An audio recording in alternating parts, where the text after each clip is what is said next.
buenas tardes a todos y a todas.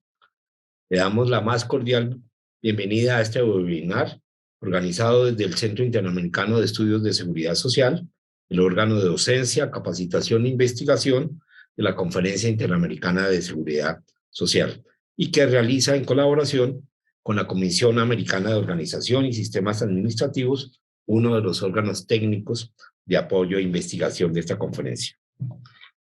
El objetivo de esta actividad es reflexionar acerca de los avances y desafíos de nuestra región para lograr la equidad en el acceso a los servicios de atención primaria a la salud, y donde consideramos que las estrategias de gestión son fundamentales para afrontar los retos que tenemos en América Latina y el Caribe en términos de cobertura, de atención y de calidad que podemos ofrecer a través de los sistemas de salud.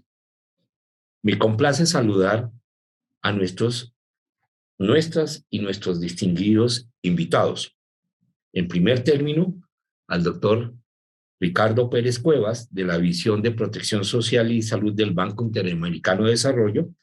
Muchas gracias por estar hoy con nosotros y que, dicho sea de paso, es un gran aliado con un antecedente muy importante, porque ya en el año 2018 había formado parte de este gran equipo dedicado a tratar las diferentes dimensiones asociadas a la seguridad social en la región. También saludo con mucho gusto a la doctora Estlana Dubova, jefe de la Unidad de Investigación Epidemiológica y de Servicios de Salud del Centro Médico Nacional del Siglo XXI del Instituto Mexicano de Seguro Social, otra de las instituciones más importantes, no solo a nivel país, sino a nivel latinoamericano, pues es una de las instituciones de seguridad social más grande y que, además de proveer servicios de salud, también presta distintos servicios de la población trabajadora y a sus familias. Ofrece servicios preventivos, médicos, de guarderías y de las prestaciones económicas y sociales necesarias para el bienestar individual y colectivo. Asimismo, agradezco la presencia del doctor Andrés Cantillo Vaquero, quien nos acompaña y que nos compartirá la experiencia de Costa Rica respecto a la estrategia de atención primaria en salud y sus buenos resultados. Ya en 2017, la Organización para la Cooperación y el Desarrollo Económicos, OECD, señalaba que el sistema de salud costarricense es ampliamente visto como una historia de éxito y del que seguramente tendremos los demás países muchos que considerar y aprender. Y desde luego saludo con mucho gusto a la doctora Diana Betancourt Loaiza, docente del Departamento de Salud Pública de la Universidad de Caldas, quien nos compartirá la perspectiva y experiencia de gestión en el nivel primario de atención en Colombia.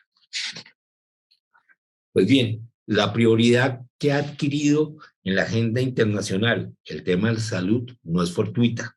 Ya desde 1948, en la propia Constitución de la Organización Mundial de la Salud, se declaraba a la salud como un derecho humano fundamental y se nos llamaba a los Estados miembros de Naciones Unidas a asumir el compromiso político para garantizar a toda persona los más altos niveles posibles de atención en salud.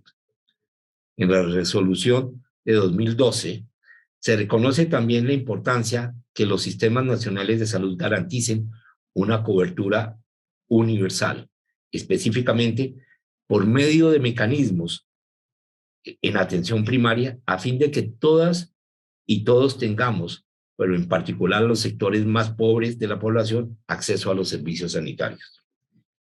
Mientras que con la resolución de 2015 se incorporó el logro de la cobertura sanitaria universal para el 2030, incluida la protección contra los riesgos financieros, el acceso a los servicios de salud esenciales de calidad, así como el acceso a medicamentos y vacunas inocuos, eficaces, asequibles y de calidad.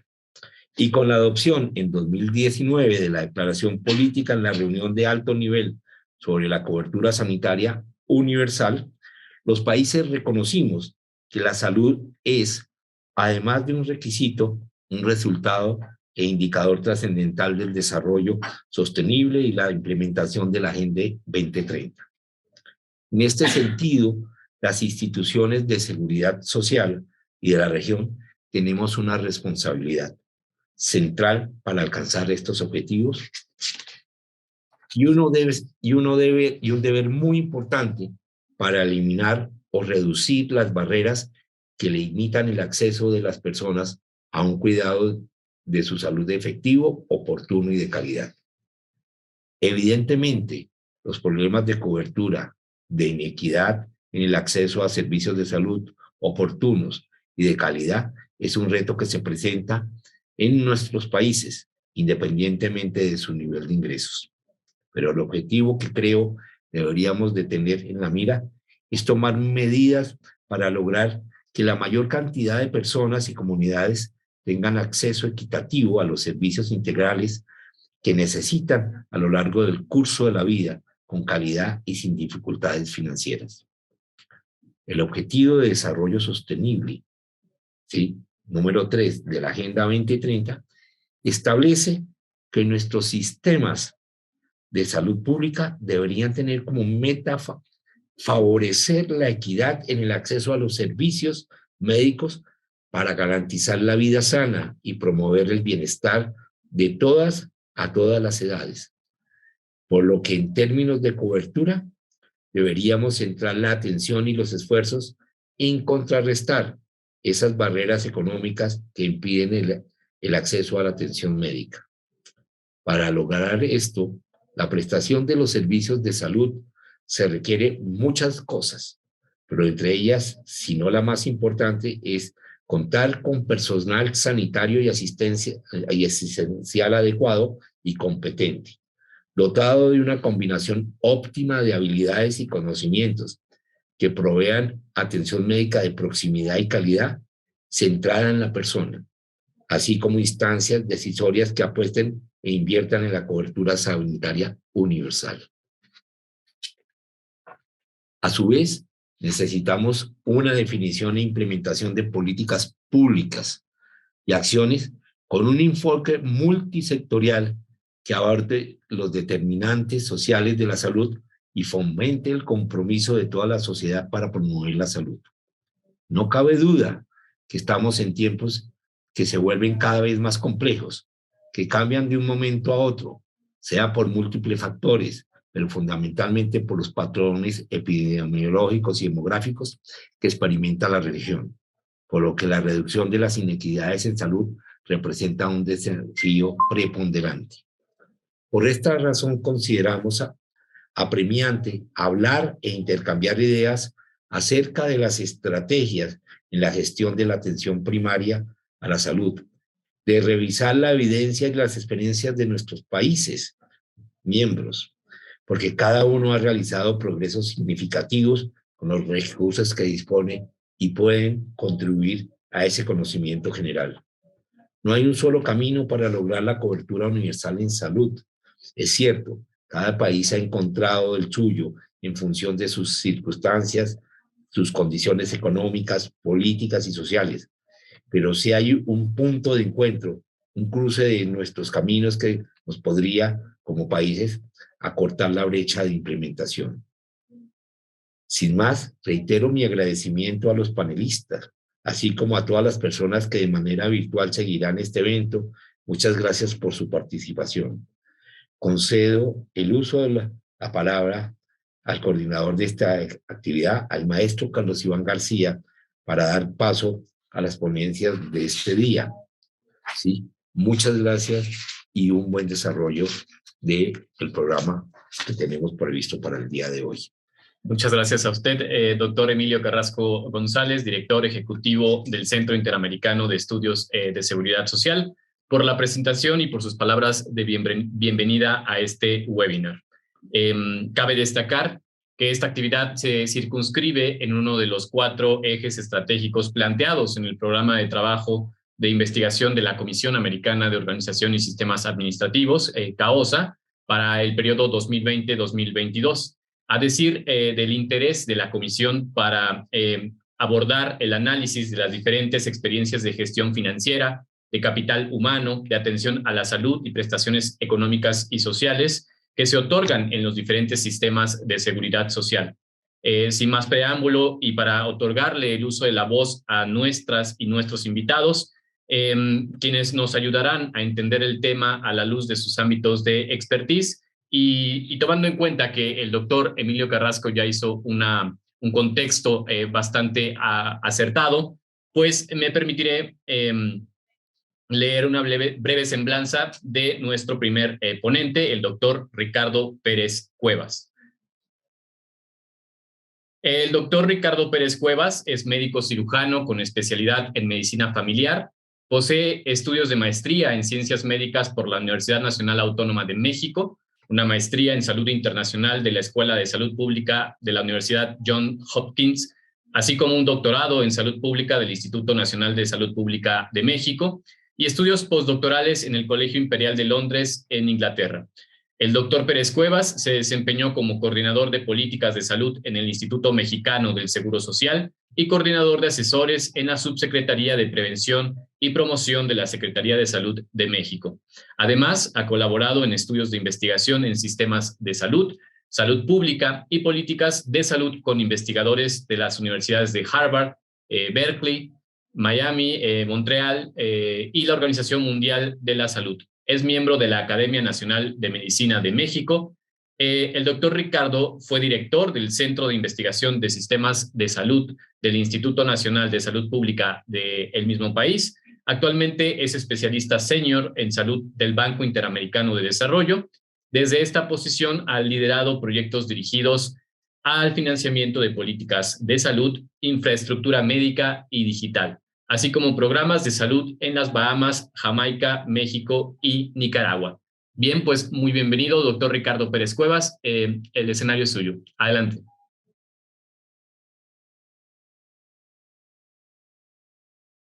Muchas gracias. Me voy a permitir compartir mi pantalla y aprovechar estos valiosos minutos con ustedes. Bueno, el tema de la atención primaria siempre ha resultado muy interesante y todo un reto para abordarse. Es como el santo grial de los sistemas de salud, en mi opinión. Entonces, ¿cuáles son los avances? Déjenme platicarle un poquito.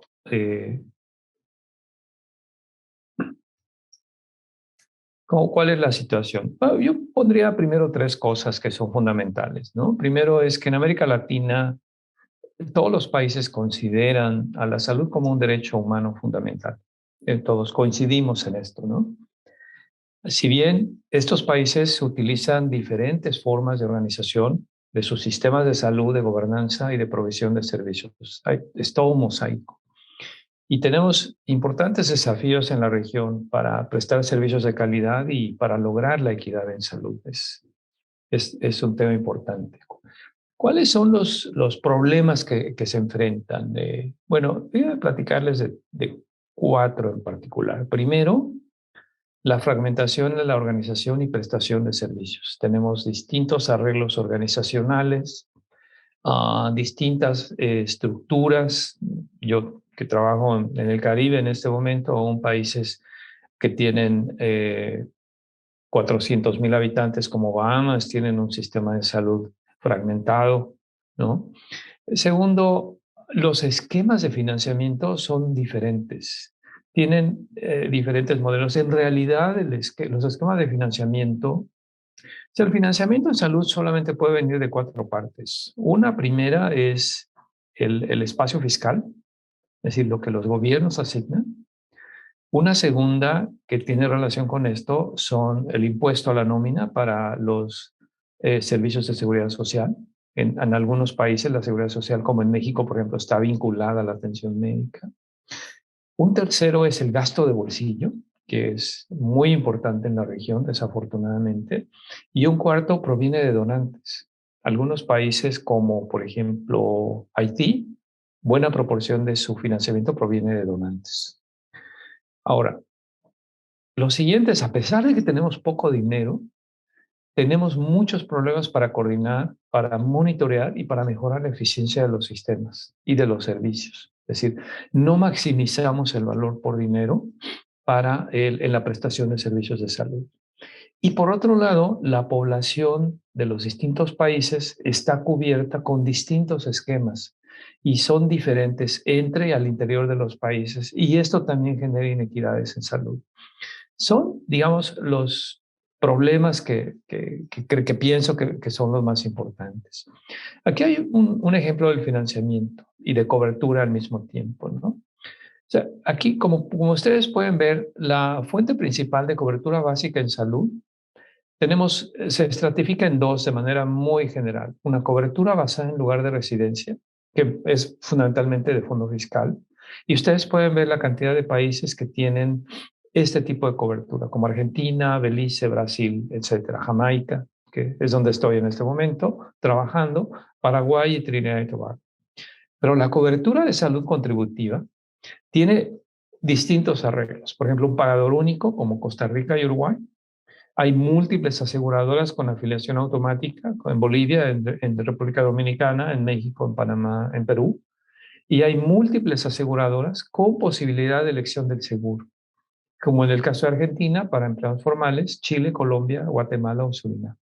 Como ven, los arreglos para las coberturas en salud son muy complicados. ¿Sabes? Si a esto se agrega, y tomaría únicamente el caso de México de manera muy sencilla, porque es el que conozco mejor, los usuarios de los servicios están migrando frecuentemente de un sistema a otro por distintas razones. Una es, por ejemplo, porque pierden el empleo, ¿no? Otra es por decisión propia, cuando hay múltiples aseguradoras y el usuario tiene posibilidad de elegir el seguro. Ahora, si nos enfocamos a la atención primaria, yo insistiría que todavía desde mi perspectiva es el santo grial de los servicios de salud. ¿Por qué razón? Primero, es el punto de contacto de las personas con los servicios de salud, ¿sí? En segundo lugar, y esta es una expectativa que desafortunadamente no cumplimos en la mayoría de los países, están centrados en la persona, en la familia y en la comunidad. La mayor parte de los servicios todavía están diseñados alrededor de los servicios y la gente es la que tiene que acudir a los servicios, no del otro lado. La accesibilidad, integralidad y cercanía a la comunidad es un atributo muy importante. También deben estar coordinados con otros niveles de atención, si bien un buen servicio de atención primaria resuelve hasta el 85% de la demanda de atención médica, sin contar los temas de salud pública. Lo siguiente es que brindan servicios de forma continua, con calidad y seguridad. Y esto continua quiere decir a lo largo del proceso de la enfermedad, por ejemplo, en el caso de los pacientes o de las personas que viven con alguna enfermedad crónica, ¿sí?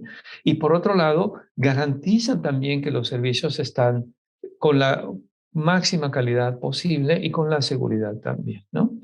Tercero, si esto se logra, entonces es posible que haya un impacto positivo en la salud de la población. Hace un momento el señor director lo comentaba de manera muy atinada. La importancia de la salud en la población tiene que ver con muchas cosas. En el caso de los niños, que puedan crecer, aprender. En el caso de los adultos en edad productiva, que sean productivos. Y en el caso de los adultos mayores, que vivan una vejez independiente. Es decir, sí tenemos métricas claras para el impacto de la salud, de la atención primaria en la salud de la población. Además, deben ser viables. Estamos hablando de un tema importante que es el costo de los servicios y también maximizar el valor por dinero. Tienen que ser eficientes.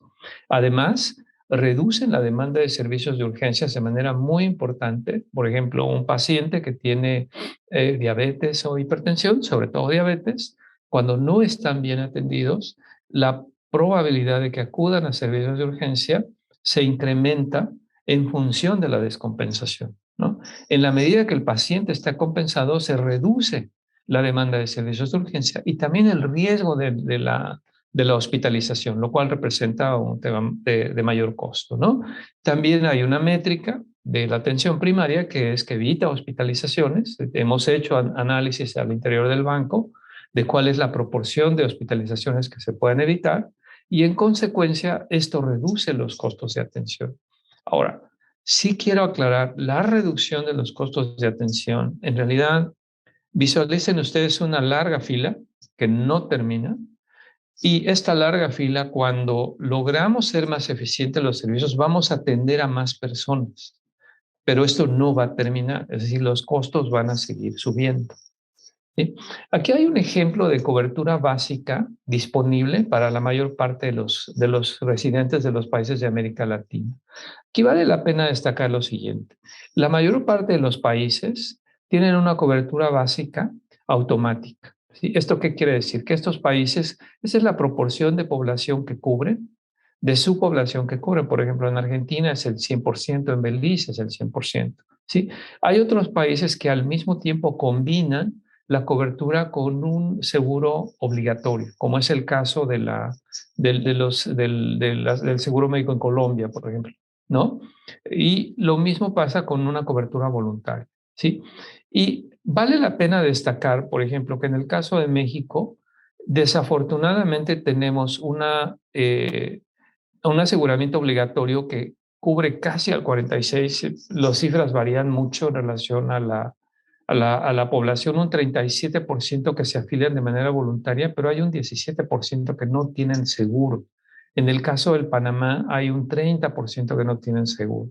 Es decir, por un lado, las buenas noticias desde mi punto de vista es que esta cobertura básica primaria está disponible para casi toda la población en América Latina, ¿no? Esto de alguna manera nos parece, o a mí en lo personal me parece una noticia muy alentadora. Ahora bien, eh, ¿cuáles son tres retos que son importantísimos de destacar en términos de atención primaria? Primero es la carga de enfermedad. La carga de enfermedad tiene un predominio muy claro de enfermedades crónicas. Un segundo tema es que los servicios de salud deben mejorar tanto en suficiencia como en calidad y en eficiencia. Y en tercero, la sustentabilidad financiera y fiscal del gasto en salud es muy precaria. Creo que el tema de la pandemia lo tenemos todos muy marcado, fue realmente un punto de inflexión y es evidente que se destacó la precariedad del gasto en salud. Ahora, en relación al tema en particular de la ponencia de la cobertura universal de salud, pues la definición es que es el compromiso de asegurar que todas las personas tengan acceso a servicios de salud de buena calidad, cuando y dónde los necesitan y sin dificultad financiera. Ahora, ¿qué tan, qué tan ¿qué tan grande es el problema de las enfermedades crónicas? Les prometo que esta no es una transparencia para medir su agudeza visual, pero no pude encontrar una manera de hacerla más grande. Lo único que quiero destacar aquí es cuál es la proporción de sobrepeso, obesidad, que son las barras azules. Ustedes pueden ver en orden descendente, perdón, la proporción de población con sobrepeso. La barra naranja es la proporción de casos que tienen hipertensión y la barra café es la proporción de casos que tienen diabetes. Como ven ustedes, tenemos un serio problema, ¿no? En términos de que más de la mitad de la población en América Latina tiene sobrepeso o obesidad. Aproximadamente el 20% tenemos hipertensión y aproximadamente entre el 5 y el 12%, en algunos casos hasta el 12%, si no mal recuerdo, tienen diabetes. O sea, ¿esto qué refleja? Bueno, refleja una carga de enfermedad muy importante y también los pacientes con enfermedades crónicas, pues son usuarios frecuentes de los servicios. Lo segundo que estoy mostrando es que esta tendencia no va a descender. Este es una transparencia que se utiliza con material del Instituto de Métrica de los Estados Unidos y lo que ustedes pueden ver simplemente es que entre el año 2000 y el año 2040, los mismos padecimientos crónicos, enfermedades cardiovasculares, cáncer y diabetes y urgencias hematológicas, padecimientos hematológicos y endocrinos y trastornos neurológicos son los principales padecimientos. Si lo vemos desde el punto de vista de que no lo vamos a reducir, entonces tenemos que tener claro que los servicios de atención primaria deben estar preparados para atender este tipo de padecimientos complejos, lo cual no lo está. ¿no? Sin embargo, también es importante destacar que los programas pueden desacelerar la incidencia y la mortalidad por enfermedades crónicas, pero no van a detener la tendencia ascendente. El segundo tema, y lo comentó el señor director hace un momento, es el personal de salud. El personal de salud es, yo diría, la columna vertebral de los servicios de salud. Esta gráfica lo que representa es el número de médicos por 10,000 habitantes y cómo se ha modificado entre 2000 y 2017. Como pueden ver ustedes, algunos países tienen, para darles una idea de cuál es la métrica apropiada, la métrica apropiada es que debe haber por lo menos, de acuerdo a la Organización Mundial de la Salud, tiene que haber 44 recursos humanos por cada 10,000 habitantes. Esto es combinado entre médicos y enfermeras. Si tomáramos únicamente la métrica de médicos y fueran 40 el valor de corte o el umbral, pues la verdad es que la mayoría de los países no logramos tener los recursos que requerimos. Los únicos 2 países que lo tienen, y son países que tienen muy pocos habitantes desde mi punto de vista, pues son Cuba y Uruguay, ¿sí? Ahora, esto refleja 2 cosas. Primero, la entelequia de importar médicos de un país a otro, simplemente lo que significa es que le quitamos a un país para ponerlo a otro. Pero ese país, el único país que puede tener la capacidad de tener médicos de sobra, los únicos 2 países o 3 países, evidentemente, son los 3 primeros. Pero el resto de los países no. Y de todas maneras, no daría para poder subsanar el déficit de médicos. Entonces, eso es importante tomar en cuenta. Es decir, no tenemos suficiente personal de salud, ¿no? Lo siguiente es, ¿qué servicios se proporcionan? ¿En qué trabaja el profesional de salud? Esa es una transparencia un poco llena. Lo único que quiero destacar aquí es que la mayor parte de los países de América Latina es personal profesional quien proporciona servicios de atención primaria. En Colombia y Uruguay, estos servicios también son prestados en clínicas públicas y privadas, y en Guatemala los servicios son prestados por enfermeras en centros de salud. Es decir, los arreglos en su mayoría son a través de médicos y enfermeras con formación universitaria, y en algunos casos, como en Guatemala, los servicios son prestados únicamente por enfermeras. Entonces, la delegación de tareas, que es un tema muy importante, es muy atractiva en el caso de la atención primaria. Pero volvemos al tema básico. Si no tenemos suficiente personal y además estamos enfrentando una epidemia de enfermedades crónicas y los que se dedican a enfermedades crónicas piensan que el mejor modelo es el modelo de atención a enfermos crónicos, que es un modelo de atención multidisciplinario, pues entonces tenemos un problema serio de cómo vamos a poder resolver esto, ¿no?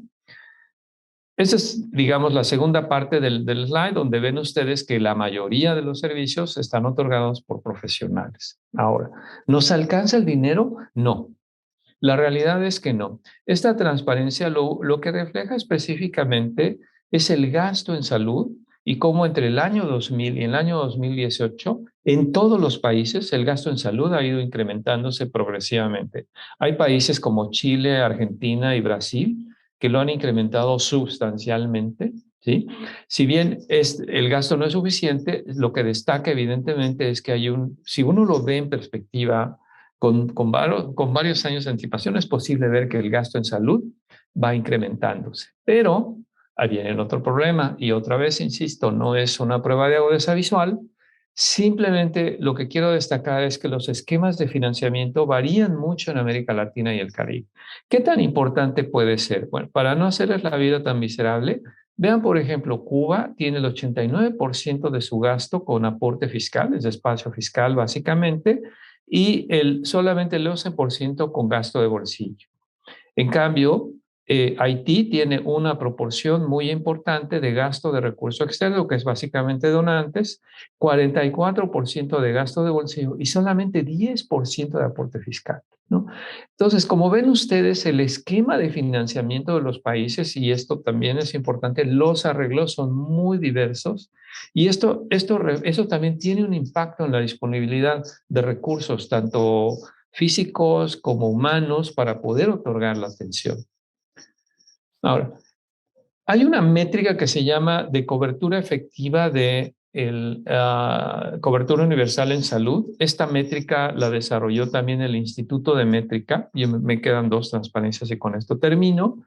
Aquí ven ustedes cómo el grupo de edad, lo dividen por grupo de edad desde niños a adultos, identifican por promoción únicamente temas relacionados con anticonceptivos, con prevención, cuidado prenatal, cuidado postnatal y perinatal y cobertura de DPT-3 y de MCV, básicamente que es la cobertura básica de vacuna para sarampión, la triple viral, etc. Y después el manejo que tiene que ver con enfermedades transmisibles y con servicios de salud reproductiva. Esto incluye también tratamiento antirretroviral y tratamiento de tuberculosis, y una gran proporción de la medición se hace a través de enfermedades crónicas, fundamentalmente leucemia, diabetes, las enfermedades crónicas más comunes, incluyendo cáncer. Esta es la métrica de 23 indicadores. Y de estos 23 indicadores de cobertura efectiva, bueno, este es el resultado que está publicado también en la revista Lancet, ¿sí? En lo que es evidente que tenemos un camino muy importante por recorrer. Los países que tienen una mejor cobertura están aquí incluso presentes, ¿no? En esta sesión. Por ejemplo, es Colombia, es Costa Rica, es Canadá, ¿sí? Chile, Cuba, son los países que tienen la mejor cobertura efectiva en la región. La métrica se mide de 0 a 100. No son porcentajes, es una especie de puntaje. Pues quien llega a 90 o llega a 100, entonces tiene una cobertura efectiva envidiable. En cambio, otros países, y es una pena, en mi caso, por ser mexicano, ¿no? Que solamente logramos apenas el 60% o 61 puntos de cobertura efectiva, ¿no? Estamos a nivel de países con mucho menor ingreso y con mucho menor gasto per cápita. Es decir, sí hay un problema importante en relación a cuánto dinero gastamos, qué recursos tenemos, qué personal de salud tenemos disponible, qué modelos de atención tenemos para poder lograr una cobertura efectiva. Yo terminaría aquí mi ponencia. Yo les agradezco mucho la oportunidad de permitirme participar. Me parece que, como ustedes pueden ver, los retos que tenemos son todavía muy importantes y yo en este momento pues les agradezco mucho la oportunidad de esta presentación. Doctor Ricardo Pérez Cuevas, muchas gracias por este recorrido por el estatus de los sistemas de salud, este panorama general de lo que ocurre en nuestra región, denotando el papel medular que significa la atención primaria, no solo para prevenir y detectar de manera temprana las enfermedades de cualquier persona, sino que es esta instancia donde descansa todo el resto del sistema, en el sentido de que si resolviéramos las enfermedades de la atención primaria, tendríamos resueltos más del 80% de los requerimientos de las personas que se acercan a los servicios de salud. Si no existen actividades adecuadas de prevención, es evidente que las personas demandarán servicios de salud para atender ciertas enfermedades derivadas de estilos de vida sedentarios, poco saludables. Si no educamos a nuestras y a nuestros hijos a hacer ejercicio, a hacer dietas adecuadas, si no los llevamos a vacunar, pues eventualmente se presentarán las consecuencias que demandarán atención médica especializada. Sobre estos 3 retos de la carga de enfermedad con preeminencia de las enfermedades crónicas que no va a descender, esta necesidad de mejorar la suficiencia y la eficiencia y la calidad en la atención, así como la precaria sustentabilidad financiera y fiscal del gasto en salud. Hacia el final de las ponencias tendremos un espacio para desahogar todas las preguntas y comentarios que nos han hecho llegar, doctor. Entonces, Lo que haremos será continuar con la ponencia ahora de la doctora Svetlana Doubova, de quien me permitiré también leer una breve semblanza. La doctora Doubova es médica con especialidad en pediatría y medicina familiar. Posee estudios de maestría en ciencias de la salud con área de concentración en sistemas de salud por el Instituto Nacional de Salud Pública. Cuenta con un doctorado en ciencias por la Universidad Nacional Autónoma de México y un postdoctorado en salud internacional en la Escuela de Salud Pública de Harvard. La doctora Doubova es jefa de la Unidad de Investigación Epidemiológica y Servicios de Salud del Centro Médico Nacional Siglo XXI del Instituto Mexicano del Seguro Social y es investigadora nacional nivel 3 del Sistema Nacional de Investigadores. La doctora Doubova ha participado en distintos proyectos de investigación multinacionales en sistemas de salud. Colaboró en la comisión del Global de Lancet de Sistemas de Salud de Alta Calidad y participó en la encuesta de opinión pública sobre percepciones y experiencias con los sistemas de salud en países de América Latina con el Banco Interamericano de Desarrollo. Actualmente, la doctora Doubova colabora en diversos proyectos con investigadores de la Escuela de Salud Pública de Harvard, la Universidad de Miami, la Universidad de California, la Universidad de Sorocaba, la Universidad Cayetano Heredia, en el Perú, entre otros. La doctora Doubova es editora asociada de la revista BMC Health Service Research y es autora y coautora de 106 artículos científicos. Sus principales líneas de investigación incluyen la evaluación de las necesidades de salud, evaluación de la calidad de la atención, el diseño y la evaluación de los modelos innovadores de atención. Muchísimas gracias, doctora Svetlana. Tiene usted la palabra. Gracias. Permíteme compartir la pantalla.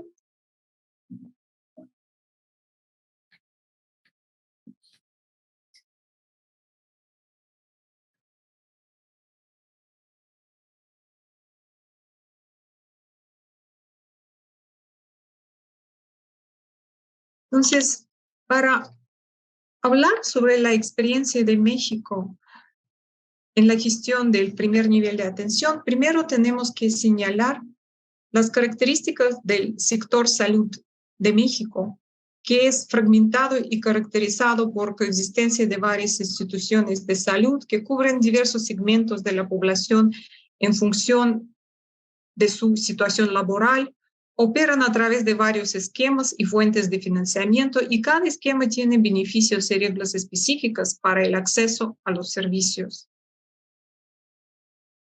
Segundo, tenemos que saber que el primer nivel de atención, como lo comentó ya el doctor Ricardo Pérez Cuevas, son los servicios de atención primaria, el punto de entrada al sistema y el vínculo con la comunidad. Las principales funciones de atención primaria abarcan salud pública a través de promoción de salud y prevención primaria de las enfermedades, prevención secundaria a través de detección temprana de las enfermedades, prevención terciaria de las complicaciones y de muerte a través de manejo efectivo de las enfermedades. Sin embargo, los servicios de atención primaria reflejan la fragmentación del sector salud mexicano. Cada institución de salud cuenta con una red de establecimientos de atención primaria. No existe un modelo de servicios de atención primaria unificada. La Secretaría de Salud ha implementado diferentes modelos de atención primaria sin éxito y sin participación conjunta de todas las instituciones de salud.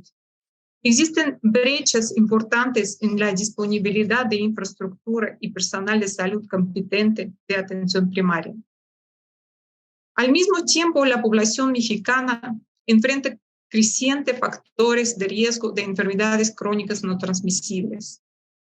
75% de los adultos tienen sobrepeso o obesidad, que es la prevalencia más alta entre los países de la OECD, donde el promedio es de 56%. 61% no practican actividad física de manera regular, tienen su estilo de vida sedentario.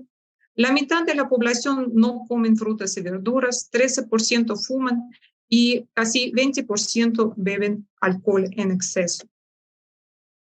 Esto se refleja en que la prevalencia de diabetes, cáncer y otras enfermedades crónicas no transmisibles van en aumento. Antes de la pandemia de COVID-19, los servicios de atención primaria tenían un desempeño deficiente.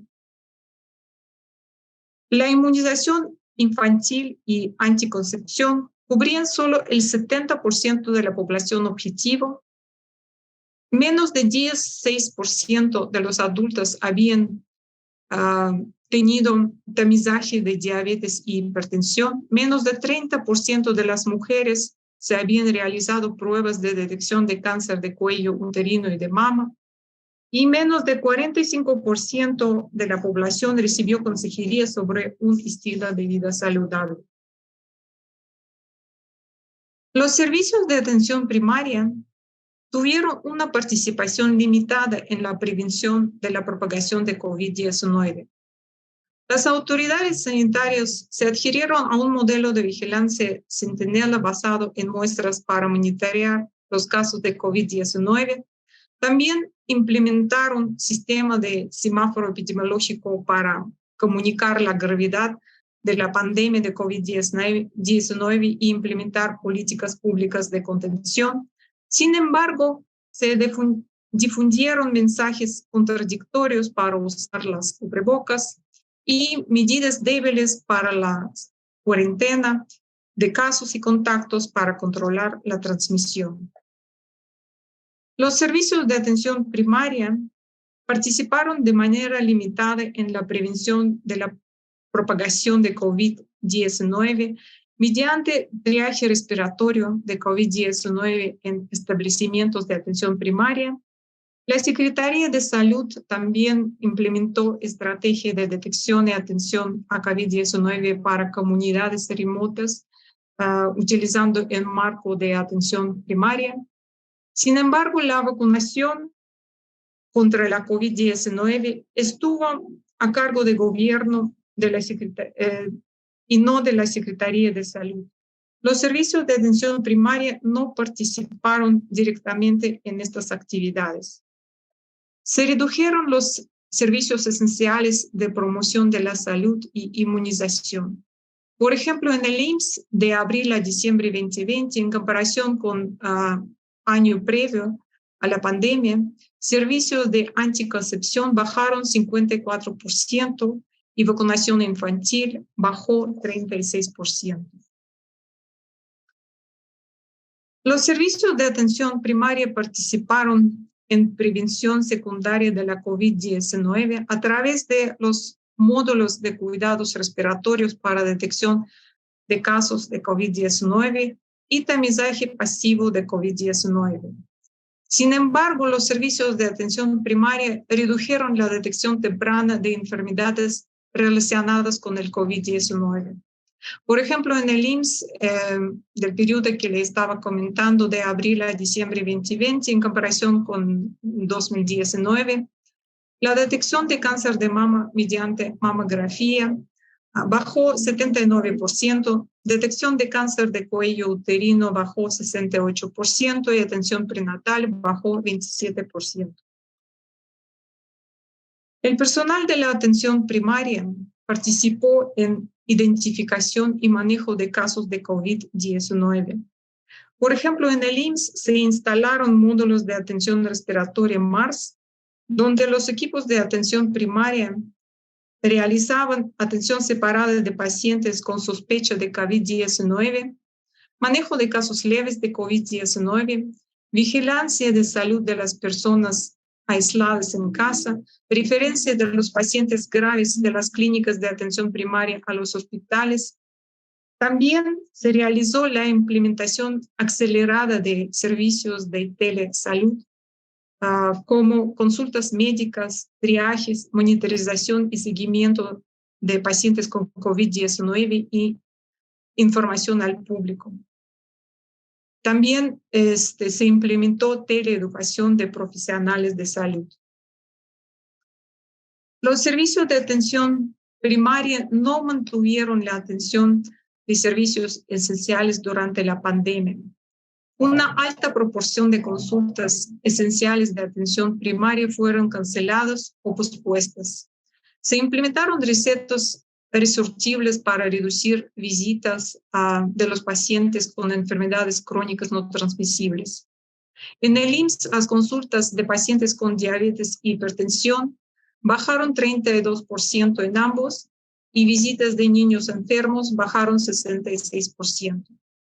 La encuesta nacional de satisfacción del IMSS del año 2021 reveló que 40% de los usuarios fueron insatisfechos con los servicios de atención primaria, principalmente por siguientes motivos: largos tiempos de espera, escasez de medicamentos, falta del personal de salud y descortesía del personal. Entonces, ¿cuáles son las lecciones aprendidas después de la COVID-19? Las principales lecciones aprendidas de la respuesta de la atención primaria a la pandemia de COVID-19 en México incluyeron las debilidades como gobernanza y financiamiento a corto plazo, a expensas de una verdadera visión de inversiones que pueden fortalecer la resiliencia de la atención primaria a largo plazo, los servicios de atención primaria mal preparados para responder a la pandemia de COVID-19, la falta de fondos, la escasez y la reasignación de personal de salud para la atención de COVID-19 y las deficiencias en infraestructura, equipos y suministros redujeron la capacidad de la atención primaria. También carencia de un sistema robusto y confiable de vigilancia epidemiológica con tamizaje amplio y la cuarentena de casos y contactos para controlar la transmisión. Entonces, es necesario fortalecimiento de la atención primaria para desempeñar sus funciones que le permitan ser resiliente, prevenir y responder de manera eficiente al incremento de enfermedades crónicas y futuros desastres naturales y ambientales, incluyendo nuevas pandemias. Por ello, es necesario promover la gobernanza con visión de atención primaria a futuro y que toman las decisiones basadas en evidencia científica. Es necesario aumentar la parte de presupuesto de salud que se asigna a la atención primaria. Este presupuesto deberá estar protegido y ser lo suficiente y significativo para fortalecer la infraestructura y la fuerza laboral de atención primaria. Finalmente, es necesario fuerza laboral suficiente, capacidad y con protección necesaria, lo que no se mostró realmente durante la pandemia. Es necesario construir un sistema de vigilancia epidemiológica confiable. Es necesario implementar una red de telesalud integrada, funcional y eficiente en todo el país, con sistemas y procedimientos establecidos. Es necesario garantizar un alto grado de transparencia de los recursos destinados a la salud y los resultados obtenidos.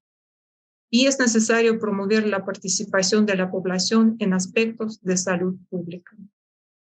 Gracias. Esta sería toda mi presentación. Dejo.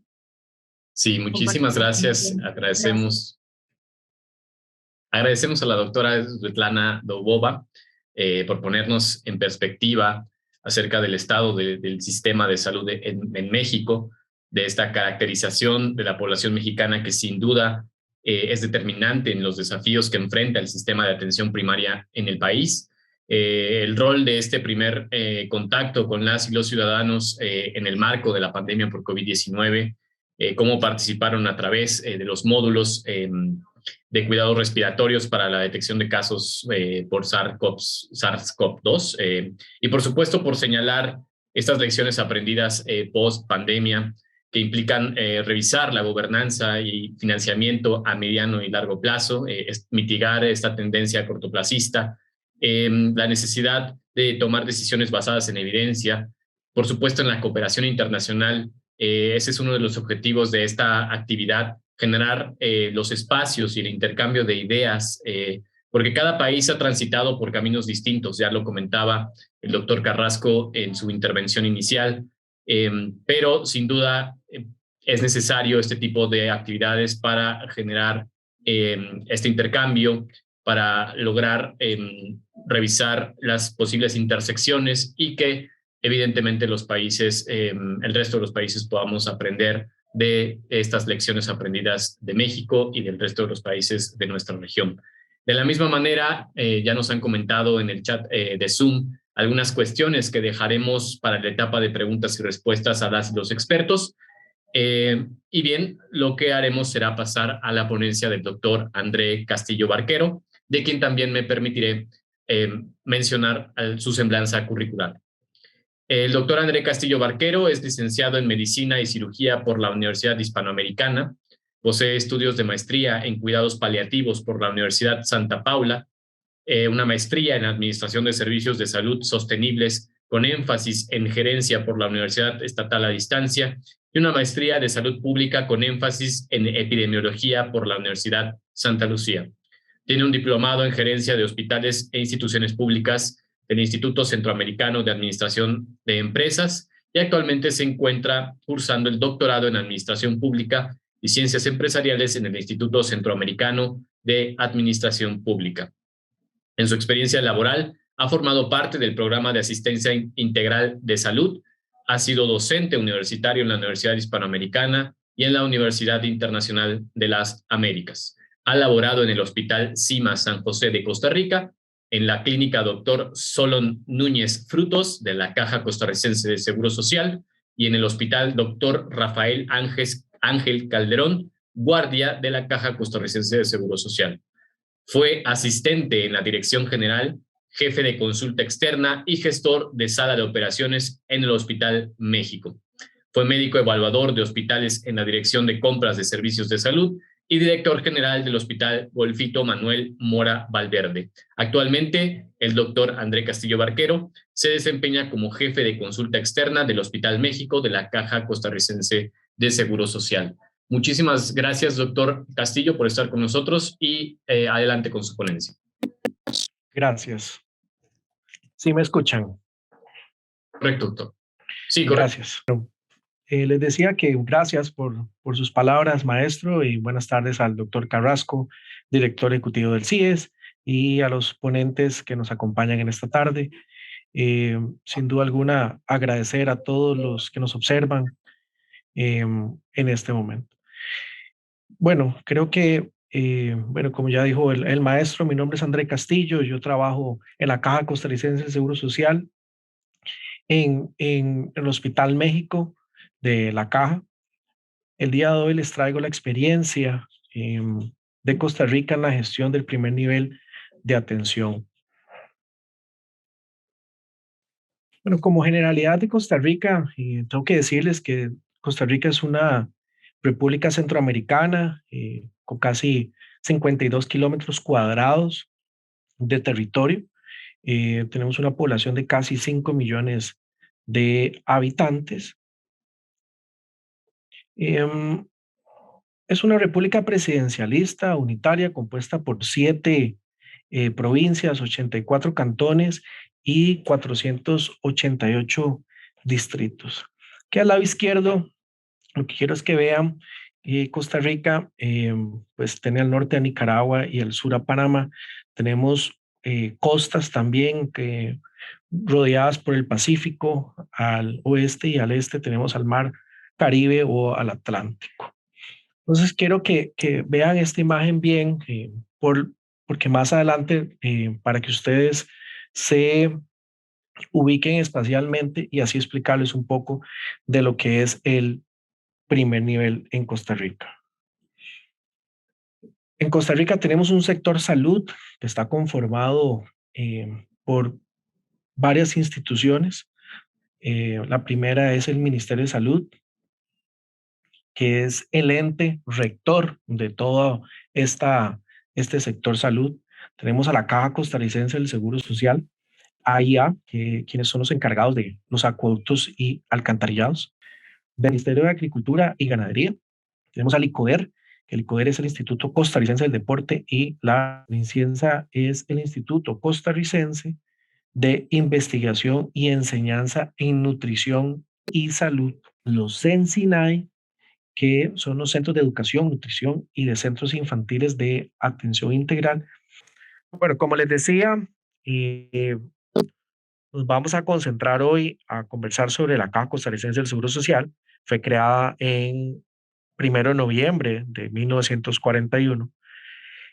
La Caja cumple una función fundamental como institución pública encargada de toda la seguridad social del país, ya que ella es la que presta los servicios de salud y pensiones, que son ejes fundamentales, y de eso no tenemos duda, del desarrollo social y humano. Desde su fundación, la Caja Costarricense de Seguro Social ha venido conformando políticas y programas en decisiones en materia de salud, acorde con los tiempos y desarrollo del país. Se han realizado esfuerzos por la extensión de los servicios médicos a los lugares más lejanos sobre la base de racionalidad y distribución de los recursos que con los que cuenta el país. Es por ello que el sistema de salud costarricense está organizado alrededor de la Caja, que se financia con un seguro de pago obligatorio para los trabajadores activos. Estos son los asalariados e independientes y también los pensionados. El seguro va a cubrir igualmente a todas las personas que viven bajo el nivel de pobreza, en cuyo caso el pago de la prima va a correr por cuenta del Estado. Las imágenes que les muestro acá a su izquierda son los dos edificios que cuenta la Caja, que están en el puro corazón de San José Centro, y a la derecha es el logotipo de la Caja. Este logotipo es una madre con un niño en sus brazos.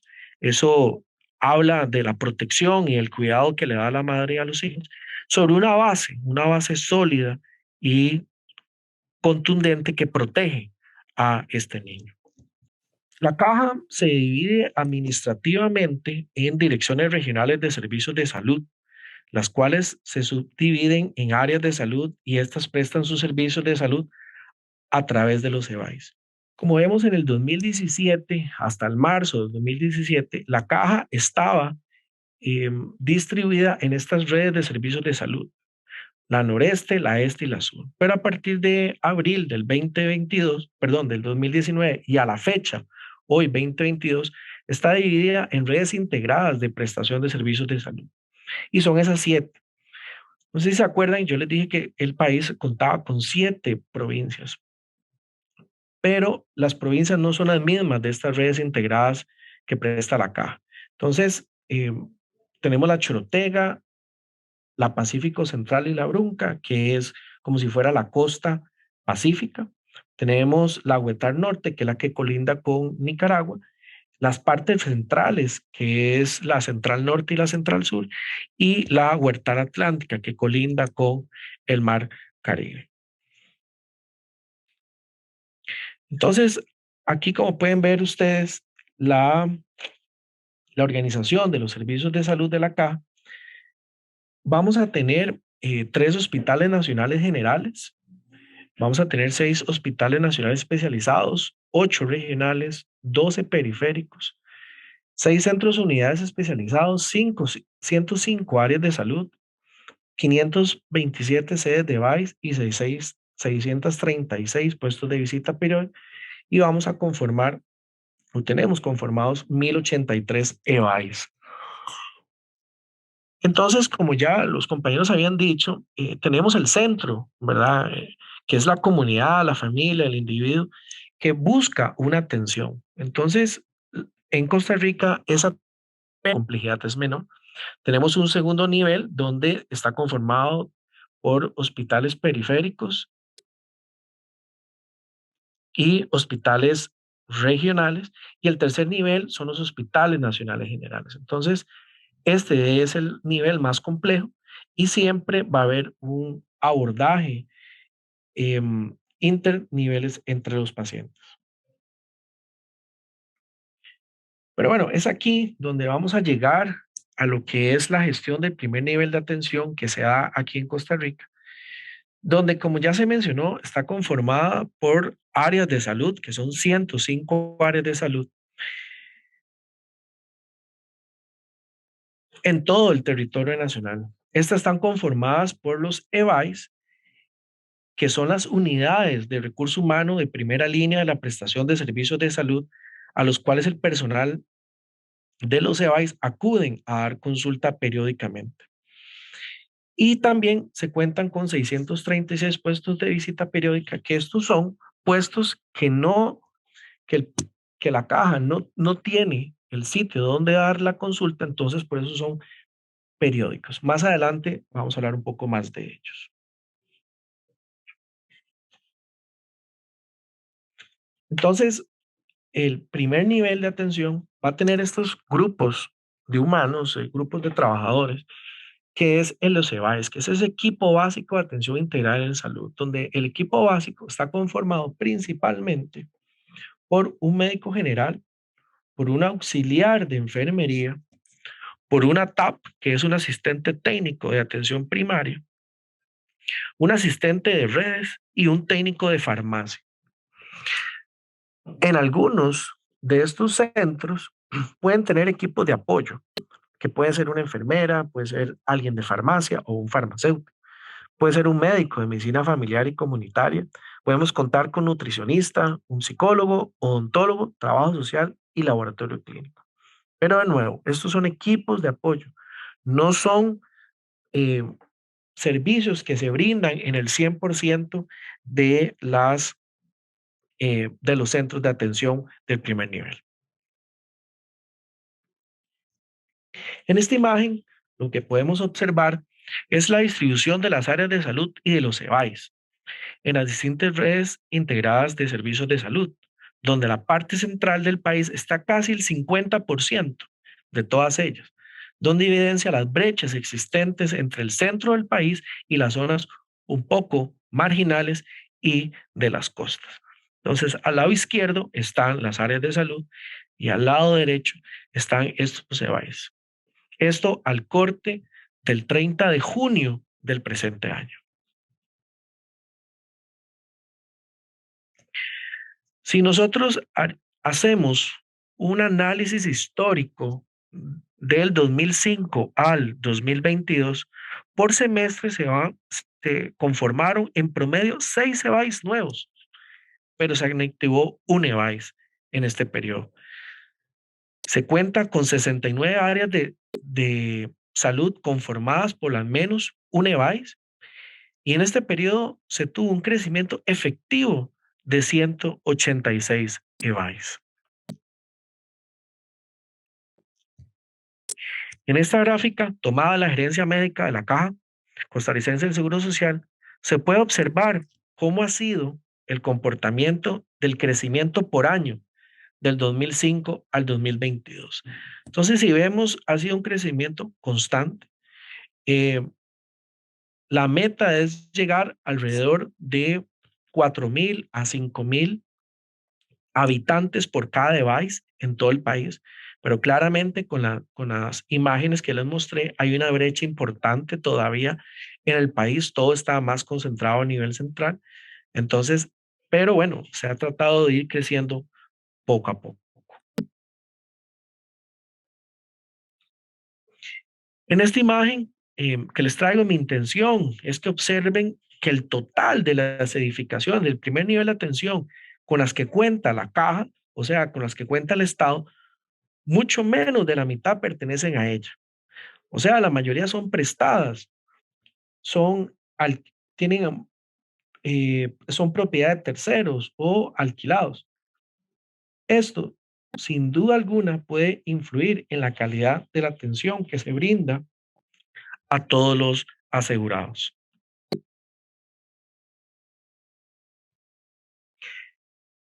Esta imagen lo que intento es mostrarles algunos de los atributos que tiene la atención en salud. Tenemos una aceptabilidad, que es un atributo que todos los usuarios deben de tener esa percepción sobre los seguros, sobre la atención que están recibiendo, que tiene que ser segura, tiene que ser continua, donde haya un ciclo de vida y la red de servicios que brinda esa atención sea continua. Tiene que haber una eficiencia en la producción a partir de recursos con los que cuenta la institución. Tiene que ser efectiva o sea, controlar esos problemas de salud que ya los colegas mencionaron, que estamos cortos, estamos distantes de ser lo que nosotros buscamos. Y lo más importante es que todos tengamos ese acceso tanto en lugar como en tiempo y que sean adecuados. Entonces, Costa Rica se hace una evaluación de la prestación de servicios de salud en los 3 niveles de atención desde hace más de 15 años.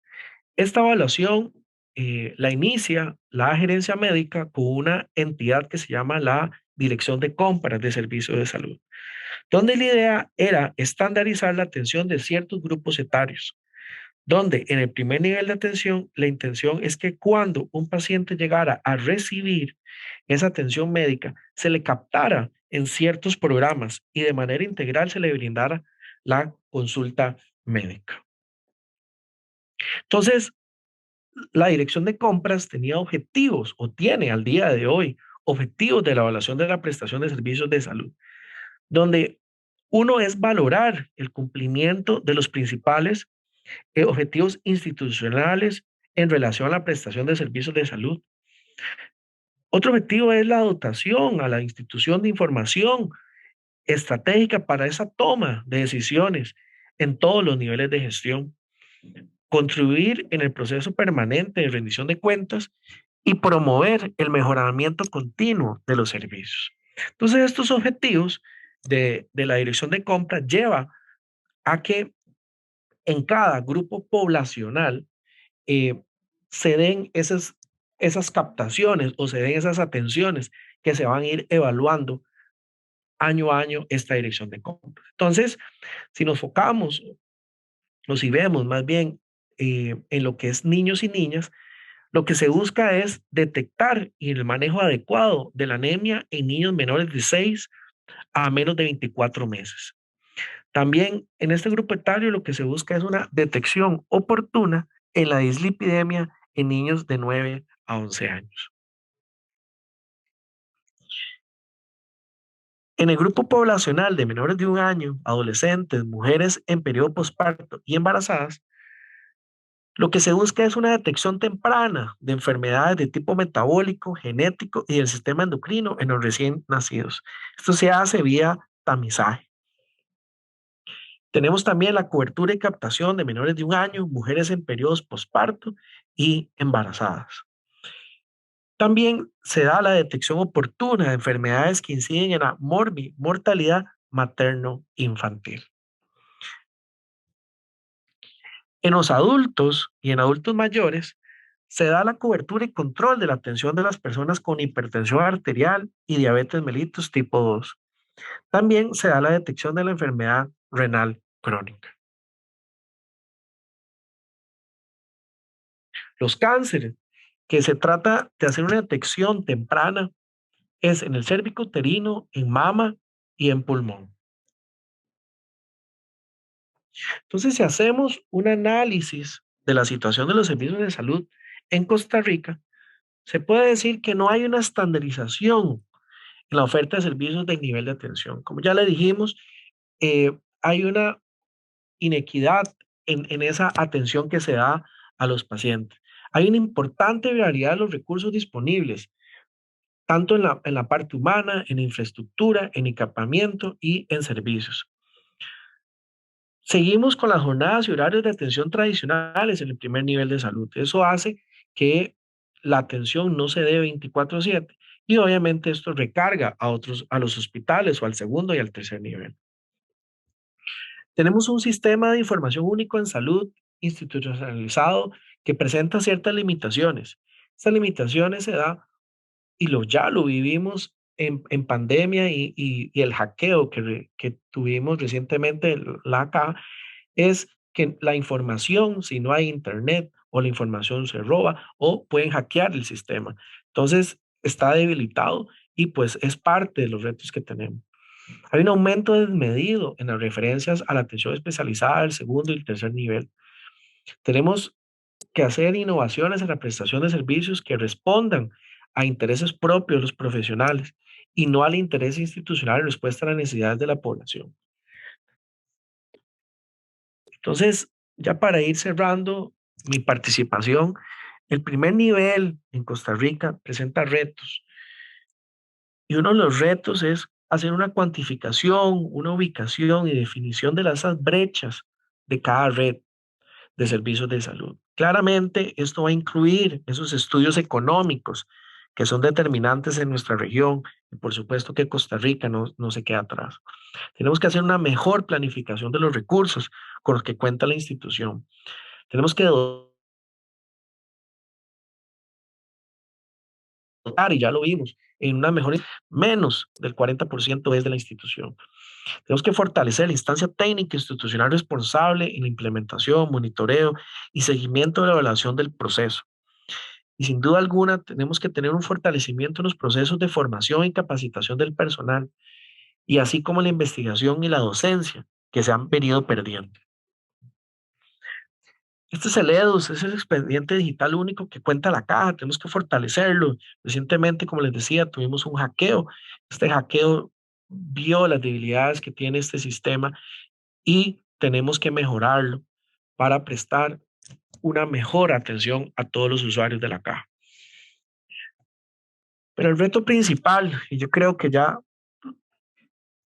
los oponentes previos lo han mencionado, y no podemos olvidar que tenemos que incentivar a que el modelo de prestación de servicios de salud esté centrado en los pacientes, en los usuarios, en los que llegan a este primer nivel de atención para su mejoramiento continuo en la calidad de la atención y su efecto en la salud de la población.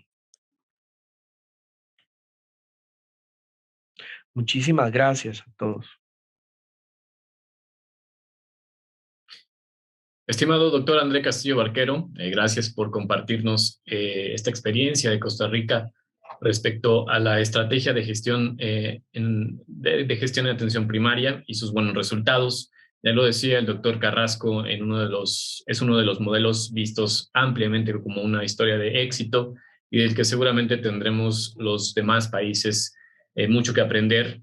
Tenemos una pregunta en particular sobre la posibilidad de replicar el modelo de los CEBAIS en América Latina y el Caribe, que aprender para el resto de nuestros países, pero que la dejaremos, esperaremos que nos la responda hacia la sesión de preguntas y respuestas.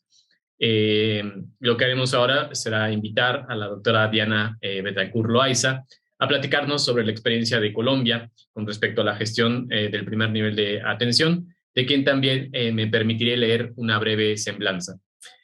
La doctora Diana Betancourt Loaiza es doctora en salud pública, posee estudios de maestría en enfermería con énfasis en salud familiar, es también máster en investigación en atención primaria y especialista en promoción de la salud y administración en salud. Es docente del Departamento de Salud Pública de la Universidad de Caldas y catedrática de la Universidad de Manizales y la Universidad de Antioquia. Es directora de la especialización en epidemiología y de la revista Hacia la Promoción de la Salud de la Universidad de Caldas.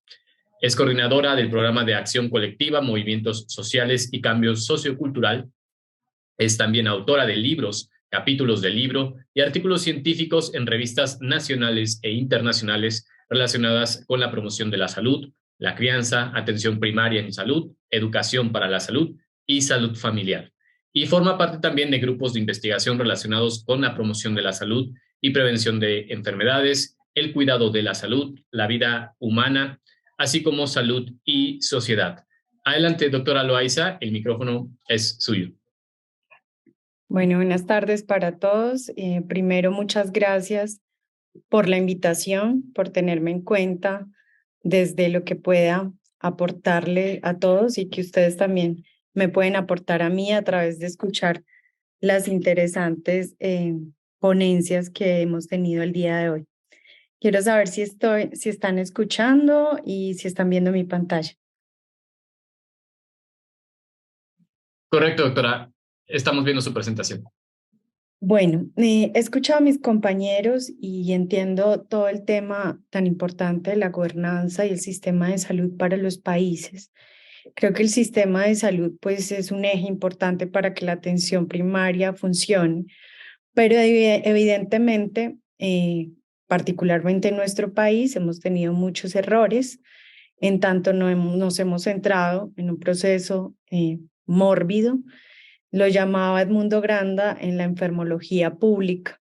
Entonces tenemos un reto muy importante dentro en los microcontextos. Por eso he querido contar mi experiencia territorial.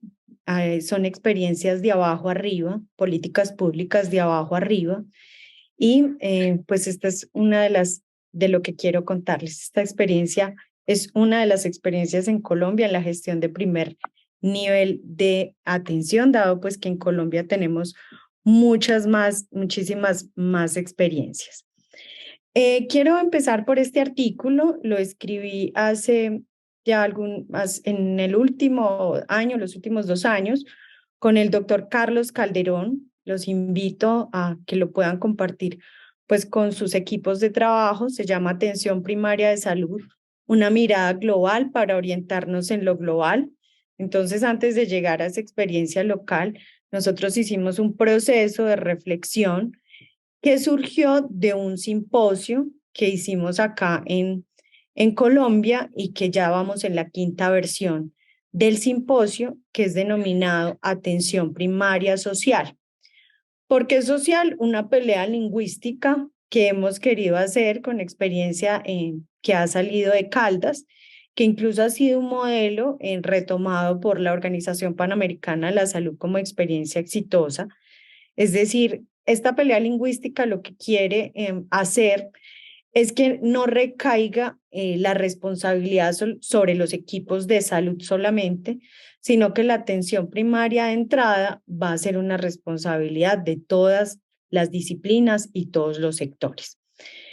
A nivel global, nosotros hicimos este artículo haciendo la reflexión de que la atención primaria no se queda solo en ese primer acercamiento, primer contacto con la comunidad. En Colombia hemos tenido también algunos errores en pensar que solamente las jornadas de salud o brigadas de salud, pero este esquema nos pone en contexto de que tiene elementos estructurales desde lo micro hasta lo macro.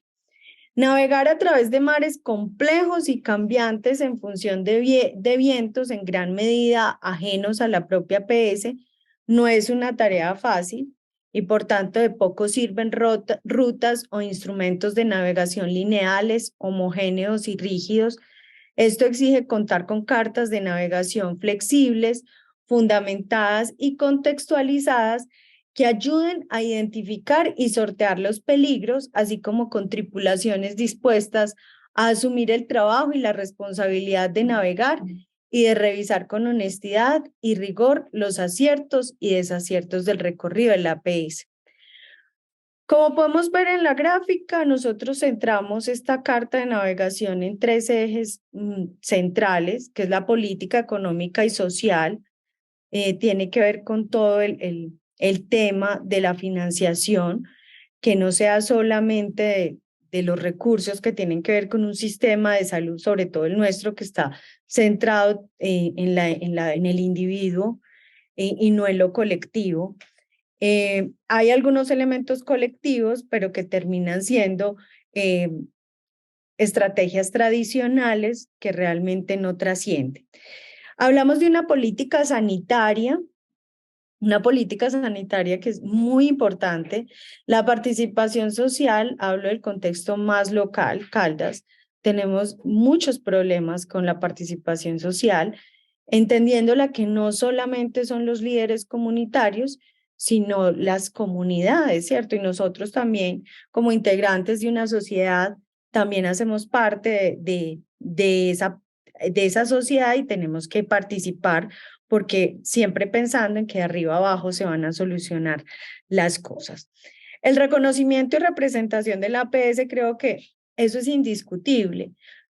A todos los hemos escuchado y es una estrategia efectiva para disminuir la enfermedad, para reducir las brechas de pobreza, para evitar hospitalizaciones, para generar una mejor calidad de vida. Científicamente está validado, pero cuando vamos a materializar esta estrategia es donde hemos tenido dificultades. Entonces, ese reconocimiento tiene que ir también acompañado de materialización concreta.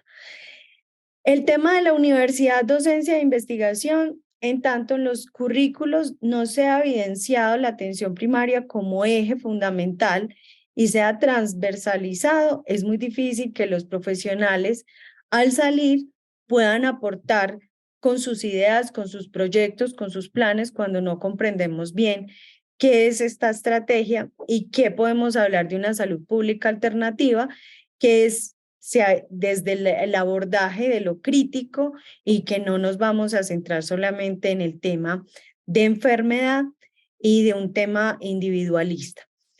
Y el tema ya de atención primaria, propiamente dicho, en los microcontextos que tiene que ver con ese primer contacto, cómo llegamos a las comunidades, cómo podemos encontrarnos con ellas, y más que intervenirlas, es brindarles un acompañamiento.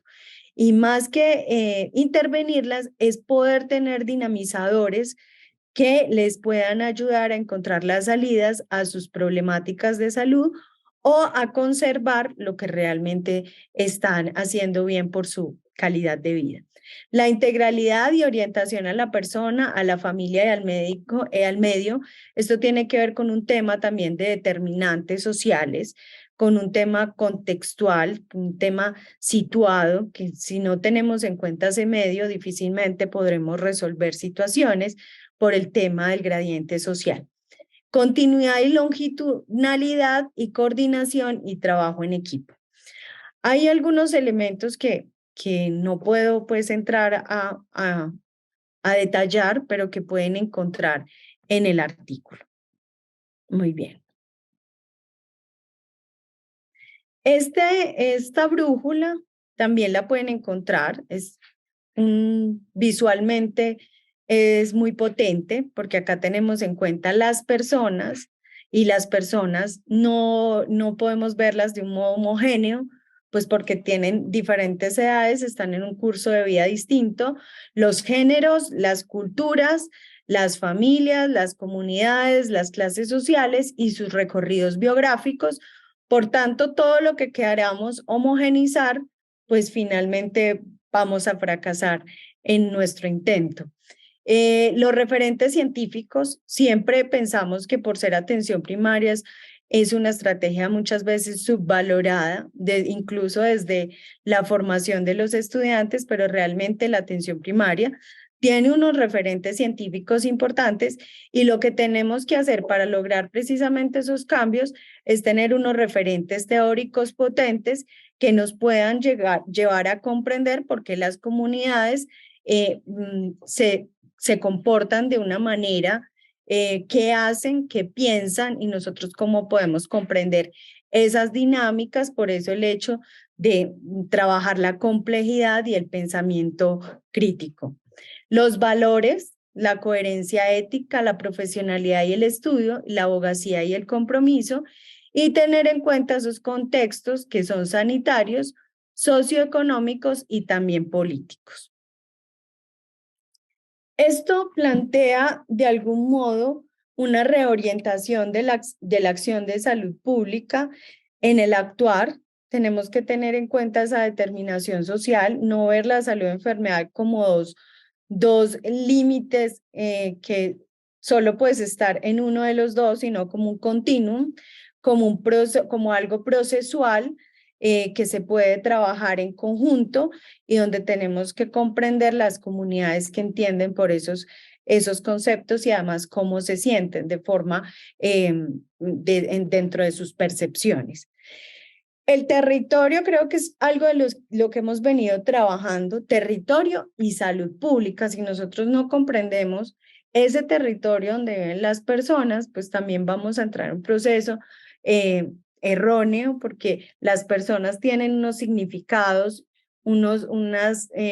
tienen percepciones simbólicas de lo que significan los territorios para ellos y ellos cómo se mueven en esas dinámicas. Hablo de reterritorializando su intervención y superando la acción focalizada en la enfermedad. Por ello, cuando ya vamos al territorio, nos damos cuenta que difícilmente desde el sector salud podemos lograr alguna solución. Es muy difícil porque cuando vamos a los territorios, incluso con los estudiantes de medicina o estudiantes de enfermería, casi que todas las causas de esas enfermedades son sociales. Entonces, si no entramos a los territorios con otras disciplinas y con otros sectores, nos vamos a quedar anclados a, pues a ese proceso de enfermedad y llegamos entonces a cosificar a la persona y no a tenerlo en cuenta como un sujeto o como sujetos y personas complejas que merecen la pena, que puedan ser escuchadas y que se pueda resolver conjuntamente lo que pasa en sus territorios. Entonces, ese proceso de salud, enfermedad y muerte nos pueden ser comprendidas al margen de las dinámicas, tienen que siempre ser comprendidas desde lo histórico y tienen que ser comprendidas desde lo contextual y situado. Con esta breve introducción, entonces paso a contarles de este libro. Yo sé que el tiempo hoy es muy cortico, pero quiero dejar como lo macro que se quede en todos nuestros corazones de cómo estamos haciendo las cosas, porque el sistema de salud es una parte de ese proceso de atención primaria, pero no lo es todo. Entonces no nos podemos seguir concentrando en los sistemas de salud, porque finalmente, sobre todo en Colombia, hablar de sistema de salud nos lleva es hablar de una red de prestación de servicios, y cuando hablamos de esa red nos lleva a pensar eso en un hospital, y cuando estamos en el hospital perdemos toda noción amplia y de apertura de horizontes de lo que es la verdadera salud pública, y en la salud pública alternativa que está tan relacionada con una atención primaria desde una postura crítica. Entonces, en este libro que publicamos el año pasado, está Atención Primaria Social, Experiencia Comunitaria en el Departamento de Caldas, Colombia. Este está de libre acceso, ahí pueden encontrar las experiencias que tenemos por municipio. Una vez entonces tenemos este panorama global de lo que pensamos en reflexión, un panorama más local de todos los municipios de Caldas con sus experiencias que lo pueden encontrar en ese repositorio, quiero plantearles este modelo que hemos sistematizado en Caldas para luego hablar de algunas estrategias que nos han parecido exitosas y que además hemos hecho parte de la generación de esas estrategias, que es en un municipio que se llama Villa María.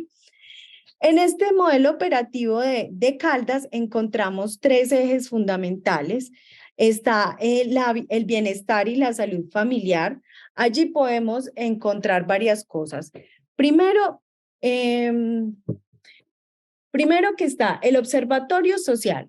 Y en el observatorio social nosotros tenemos la experiencia de un cruce de variables bien interesantes. Cuando vamos a las familias, llenamos la ficha familiar, y cuando llenamos la ficha familiar ya se sube una información muy valiosa para nosotros, donde hacemos un cruce de variables, y ese cruce de variables nos lleva a definir el riesgo de la familia. Ese riesgo de la familia es lo que en primera instancia nos va a clasificar y saber a qué familias podemos ir prioritariamente. Entonces, ese observatorio funciona en interoperabilidad. Entonces, las familias que ya están caracterizadas, si hay alguna defunción, si hay algún chico que está estudiando, si hay algún adulto que tiene beneficios de algún programa estatal, todo va a aparecer en el observatorio sin necesidad de estar preguntando cada vez que se va a la familia, sino que interopera.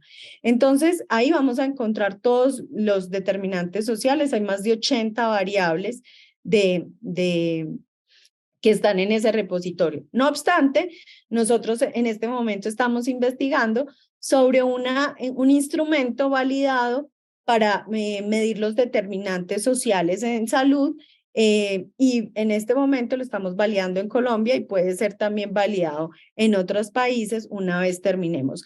Esto para focalizar riesgos de mayor valor que otros, porque este califica para cualquier aspecto que no cumpla, riesgo con un punto y cuando no tiene riesgo 0, pero ya sabemos que hay enfermedades que tienen que puntuar mucho más. Entonces, este observatorio es una herramienta muy valiosa.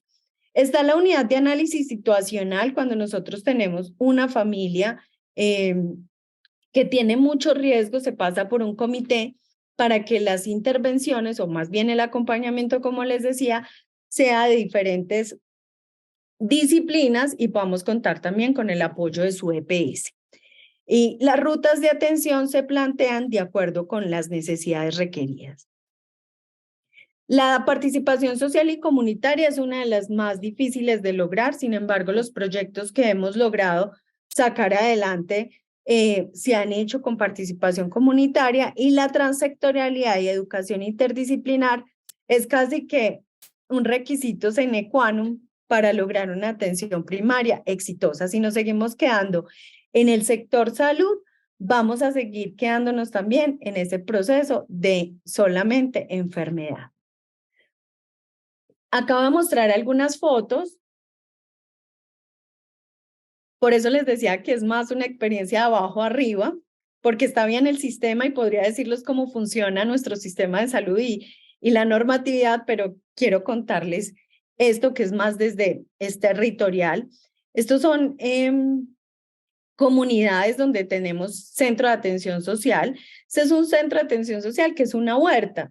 Necesariamente no tiene que ser una estructura donde haya una casa, un gran edificio, sino que puede ser un sitio donde la comunidad elija estar y vivir esa experiencia de la salud. Entonces, en este caso, que es la huerta, que ya les voy a mostrar ese proceso tan bonito, se convierte en uno de los centros de atención social de los 54 que hay en Caldas y que están constituidos bajo acto administrativo para que haya una inversión económica, pero que necesariamente no tiene que ser como tal una casa o una edificación.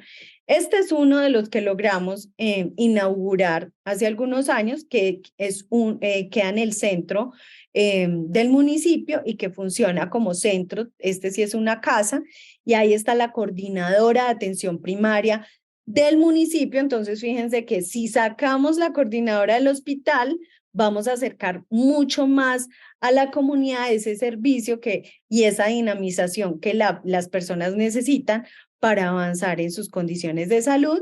Y ahí en el CAS es donde se encuentra a través de un convenio donde están los estudiantes de último semestre de trabajo social, de arquitectura, de desarrollo familiar, de derecho, de geología, de todas las profesiones, de medicina, de enfermería, y por eso nombro los de salud, porque fíjense que no son el centro somos todas las profesiones son importantes para ese proceso de atención primaria, y si eso no lo comprendemos conceptualmente, difícilmente en la práctica lo vamos a lograr. El observatorio, pues como les decía, clasifica riesgo bajo, medio y alto. Por términos de cobertura, nosotros tenemos una buena cobertura, entre comillas, porque todas las personas tienen esa seguridad social, como le decía un compañero ahora, pero en términos de equidad, acá volvemos a nuestro problema, y es que solamente tendríamos esas visitas familiares a las familias de riesgo alto, porque no tenemos la capacidad ni el músculo financiero para llegar a esas 600 familias que pueden estar de alguna manera 600, 1000, 2000, dependiendo del municipio, que puedan tener ese acceso a que los equipos puedan apoyarlos. Acá vamos a ver cómo el observatorio nos muestra la trazabilidad del riesgo. Cuando nosotros iniciamos con la familia nos muestra un riesgo, y cuando vamos interviniéndola nos puede ir bajando el riesgo y nosotros visualmente ver el histórico. Perdón. El observatorio también nos muestra mapas de calor. Yo puedo filtrar. Entonces puedo ver, si yo filtro dónde están los hipertensos, los diabéticos, el mismo sistema tiene georreferenciación para mostrarnos cómo está distribuida esa enfermedad o cómo está distribuida por grupos, por curso de vida. Entonces es bien interesante cuando le damos la verdadera utilidad. Esto ya lo he nombrado. El acompañamiento familiar, voy a destacar algunas cosas y es el enfoque cultural que le hemos dado. Nosotros trabajamos una teórica que se llama Madeleine Leininger. La trabajamos desde estas familias y es que es necesario que nosotros podamos, a través del modelo de sol naciente, mirar todos esos factores que tiene la familia, utilizar otros instrumentos que hemos trabajado como el ecomapa, el familiograma, el APGAR familiar, la historia familiar, para trabajar con ella y qué recursos tiene esa familia, qué puede conservar, que eso es muy raro que una familia le digamos qué puede conservar, porque siempre estamos reestructurando, qué podemos negociar con la familia y qué se puede definitivamente reestructurar, que en definitiva va a ser un porcentaje muy, pero muy bajito. Por lo general, todo puede ser negociable. Estos son algunos artículos que hemos publicado centrados en esa comprensión familiar. Hay un artículo que muestra en un caso de cómo se hace exactamente el plan de decisiones y acciones basados en la transculturalidad como un modelo. Hay otro que muestra cómo lo hacemos desde los determinantes sociales de la salud, utilizando como tal el observatorio social. Hay otra investigación que hicimos sobre los saberes populares de las familias y eso nos ha permitido ir conociendo esas dinámicas que hemos tenido. Logros importantes, y es que yo siempre le digo a los estudiantes que uno no caracteriza por caracterizar. Realmente a mí qué me sirve cuando yo tengo un contacto con las familias, cuando les pido unos datos, y es que logramos identificar riesgos y pudimos presentar un proyecto para que se pudieran adquirir unas cocinas ecológicas a las familias que estaban cocinando con leña y unos filtros de agua, cuando encontramos en las caracterizaciones familias que requerían este insumo. Entonces, por más que trabajemos atención primaria, nos demos cuenta de la identificación del riesgo, del diagnóstico, de las necesidades, hay que trabajar estructuralmente para mejorar esos riesgos que ya tiene la familia en su contexto. Dentro de la experiencia de participación comunitaria, trabajamos algo bien bonito que es desde la educación popular, inspirados en Paulo Freire. Desde sus postulados trabajamos el diálogo de saberes. Entonces, con los líderes de algunos barrios, porque hemos tomado como una prueba piloto, trabajamos círculos de cultura que ellos lo han llamado círculos de la palabra en su entendimiento, y ellos mismos son los que han generado mapeos, se han generado unos metaplan para poder jerarquizar, para poder priorizar las problemáticas que querían resolver. Hemos utilizado mucho la cartografía social para identificar activos comunitarios y evitar esa revictimización, porque realmente no es ir a mapear riesgos, sino ir a mapear todos esos recursos que tienen las comunidades para poder salir adelante. Estos círculos de cultura, este es un artículo que está por salir también en la revista Ágora. Los círculos con líderes comunitarios y actores sociales se configuraron como un proceso de interlocución para reconstruir desde la reflexión, problematización y análisis la experiencia socialmente construida. A través de los diálogos producidos que orientan la praxis alfabetizadora se configuraron espacios de conversación, reflexión, donde fue posible escuchar nuevas voces y discutir problemas y situaciones en la movilización del umbral hacia nuevos mundos y comprensión de realidades co-construidas por todos. Acá hay un verbatim. Los círculos me han fortalecido mucho como persona. Les escucho, les he visto hablar y luego me he visto hablando, porque, por ejemplo, soy líder en la CHEC. Antes me daba mucha vergüenza cuando me preguntaban delante de todo el mundo, pero ahora veo que me estoy haciendo más fuerte. En los círculos aprendimos que debemos conocernos mejor entre vecinos y los talentos en las diferentes áreas, trabajar de la mano con la administración porque hay varios organismos que nos pueden asesorar. Eso es como un ejemplo. Dentro de la intersectorialidad encontramos algunos proyectos que se generaron comunitariamente y que necesitábamos de otros sectores y disciplinas.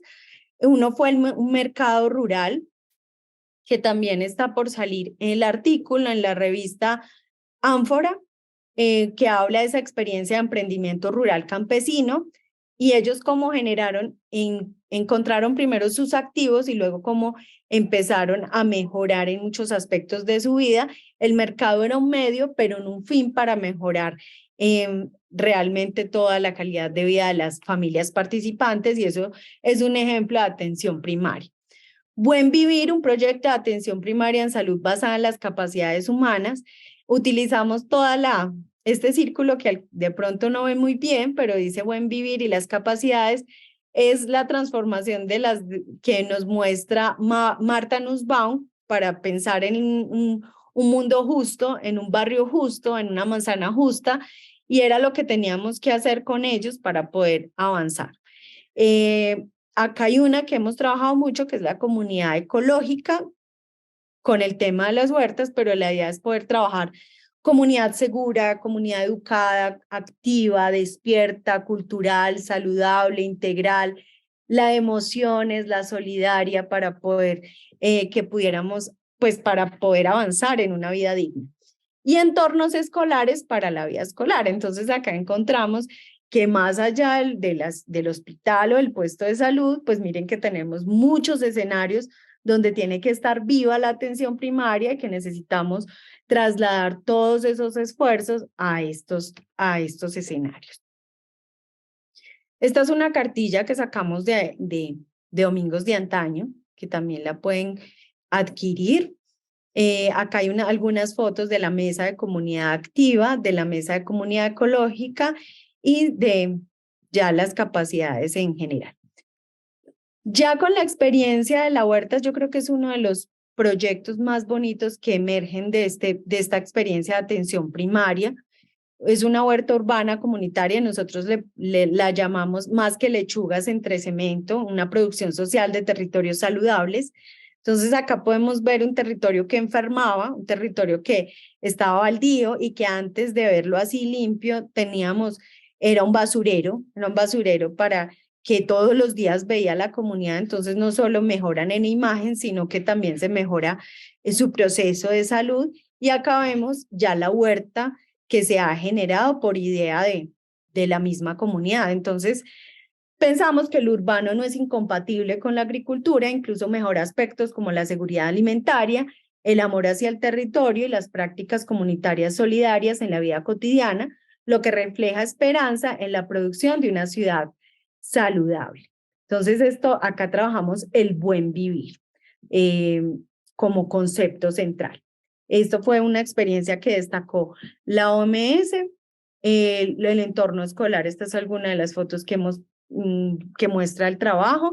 Y este es un nuevo proyecto que después de trabajar con comunidad vulnerable y trabajar cada familia desde la atención primaria, pues nos dimos cuenta que si no resolvíamos un determinante social importante, y era el empleo y ese empoderamiento de las mujeres y la emancipación, no íbamos a poder avanzar en esa salud familiar. Entonces se está generando un nuevo proyecto que se llama Itaqueras, y se llama Itaquera porque elige una Itaquera de la cual puedas decir, yo hubiera podido buscarla más bella, pero no mejor. Entonces, en este proyecto, lo que queremos es que con un territorio se pueda generar empleo a las mujeres cabeza de hogar, y el empleo también sería el medio, pero no el fin, porque nuestro fin sería trabajar todo ese proceso de género, de géneros. Pues es uno de los escritos que sale de ese proyecto. Itaqueñas, somos mariposas, chapolas y polillas que en pachanga clamamos libertad, representamos la diversidad, somos diurnas y nocturnas, nuestra belleza no es un estereotipo, celebramos la luz en la oscuridad, somos alegría y atrevimiento, poseemos una gran capacidad de resistencia y adaptación, somos un caso de éxito de vida y evolución. Eso es como uno de los apartados que tenemos del proyecto que se está generando, y lo hemos generado participativamente, lo hemos generado con ellas.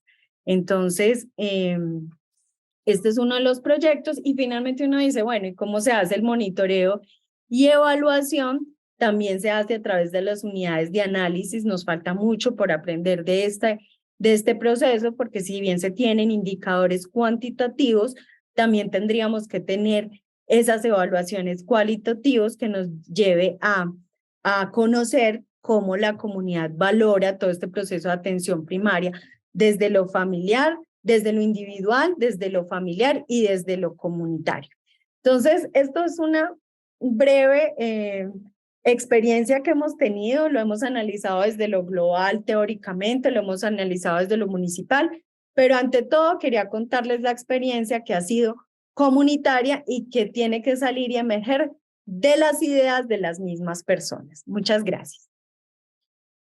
Doctora Loaiza, estamos muy complacidos con su ponencia. Muchas gracias por comentarnos acerca de la experiencia de Colombia y sobre todo por los trabajos que desde la Universidad de Caldas se han promovido, de esta trascendencia de dejar de visualizar a la salud como únicamente ausencia de enfermedad, sino trasladarlo a este estado integral, continuo, óptimo, físico y mental de las personas, de esta necesidad de centrar los modelos de atención en las personas, de este énfasis de los referentes teóricos potentes y vinculados, ¿no?, de teoría y praxis para la atención primaria, de esta vinculación con el territorio y sobre todo por compartirnos pues esta experiencia de modelo operativo de atención primaria social en Caldas. Muy interesante este modelo con enfoque de abajo hacia arriba, que justo se concentra en lo local, de contacto, del contacto más cercano con las y los ciudadanos, y este reto de financiamiento que tenemos no solo a nivel país, sino a nivel regional.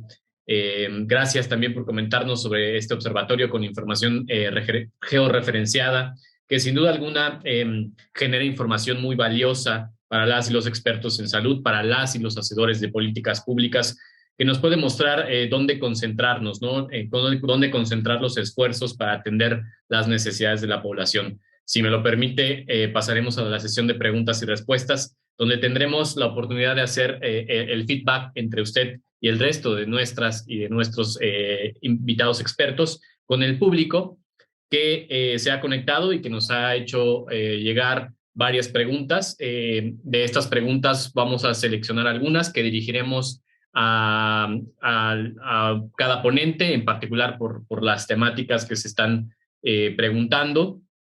En primera instancia, bueno, desde luego que el resto de los ponentes, por supuesto, que puede intervenir también para comentarnos su postura respecto a estas preguntas. Pero por la temática, quisiéramos preguntar al doctor Ricardo Pérez Cuevas, ¿cómo se puede fortalecer un sistema de salud en donde el presupuesto destinado es insuficiente? Donde el presupuesto de destino para el sistema de salud es insuficiente.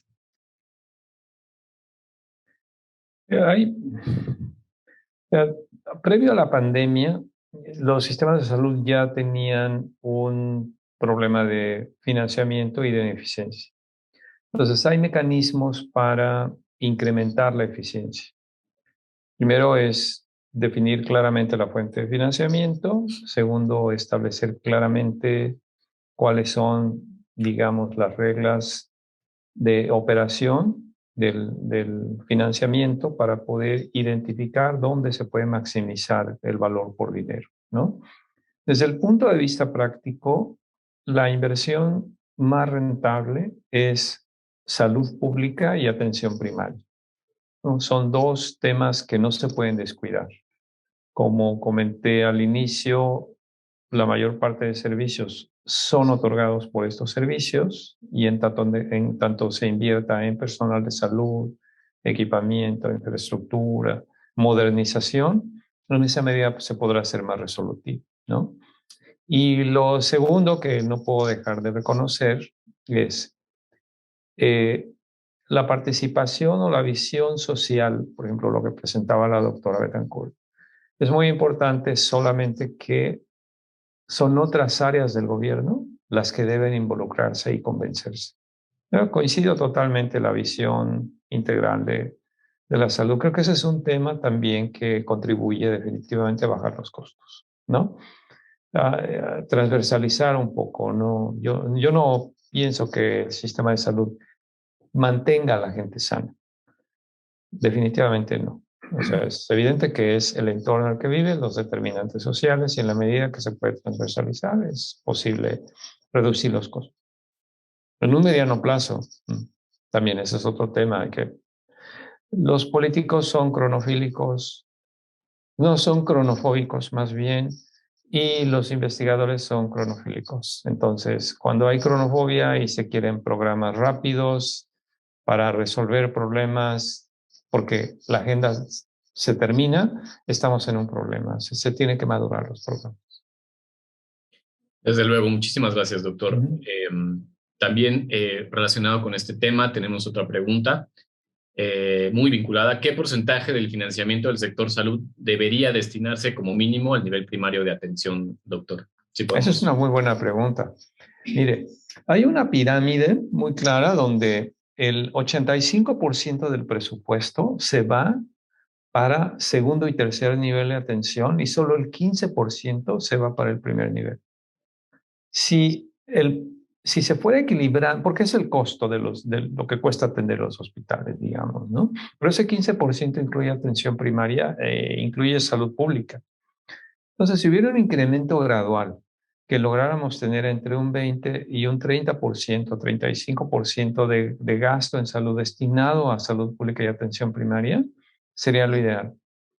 Esa es una excelente pregunta. Difícil de establecer una métrica porque depende mucho del sistema de salud, del país, de las necesidades, etcétera, ¿no? Pero sí, un porcentaje significativo no lo reciben los servicios de atención primaria. Al contrario. Muchas gracias, doctor Ricardo. Tenemos también una pregunta para usted, doctora Svetlana Dubova.